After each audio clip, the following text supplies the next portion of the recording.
This is Yogesh Chabria, and recently there was somebody who came to me, and she was in the entertainment industry, and she told me, that I had been considered very good looking by most people ever since I was young, but now as I'm becoming older, I feel my good looks are going away, and I have been contemplating cosmetic surgery, and but before I could just go in for cosmetic surgery, I don't know why I thought I will come for a session with you.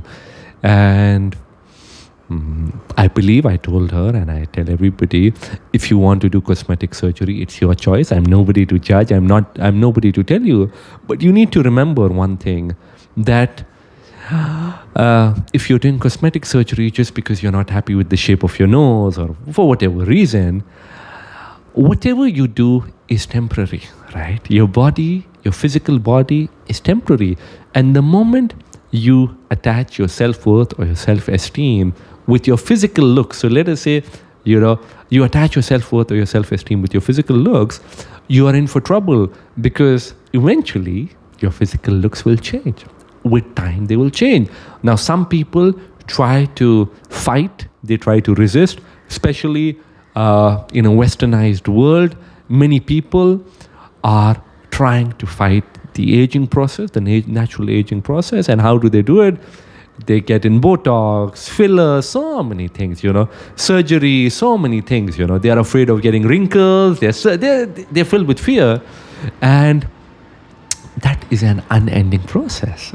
And once you get trapped in that process, it is a losing game. Because I know so many people who do cosmetic surgery, they're not happy with the shape of their nose, and they do 1, they do 2, they do 3, they do 4, they do 5, they do 6, they do 10, and still they are not happy.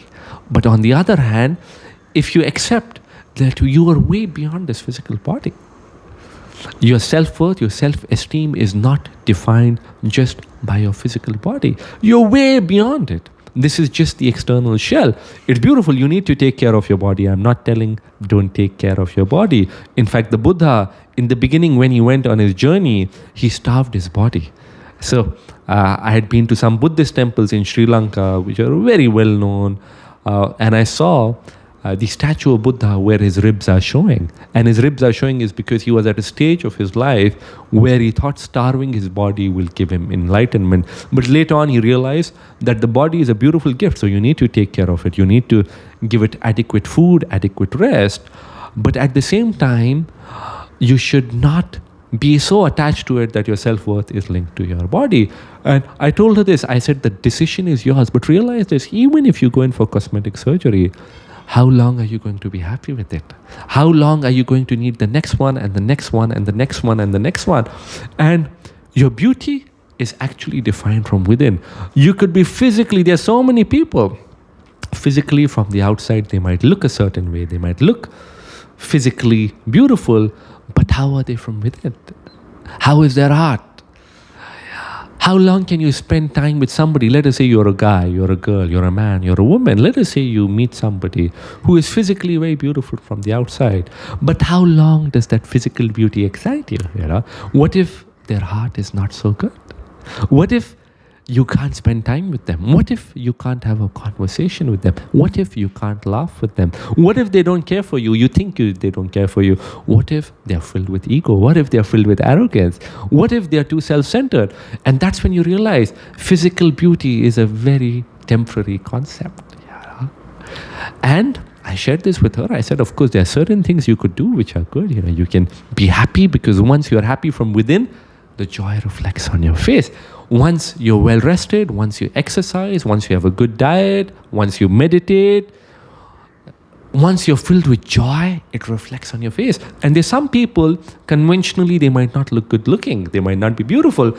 But the moment you are within their presence, you feel so much joy. It's because they have beauty from within. And this beauty which you cultivate from within is beautiful, because even when you're 90, there's some people, even when they're 90, when they're 95, they're 100, their skin might be wrinkled, but you can feel their inner beauty. And that is beauty that is lasting, and that will give you peace, and that will actually give you freedom. Because freedom is when you're not attached. I always say that freedom is when you're not attached. So embrace the aging process, embrace it and live it with joy. In the East, when somebody has gray hair on their age, it's considered a beautiful sign. It's a beautiful sign because you live to have gray hair. You live to have wrinkles. It's also a beautiful sign because you had more experiences. So the young people will go to somebody with gray hair or with wrinkles and they say, you have had a beautiful experience. Why don't you share your experience with me? So try this out. Let go of these concepts which you might have, which hold you back, and you will experience so much joy, so much freedom. Take care. I shall see you soon. Best of luck. Have a beautiful evening or day.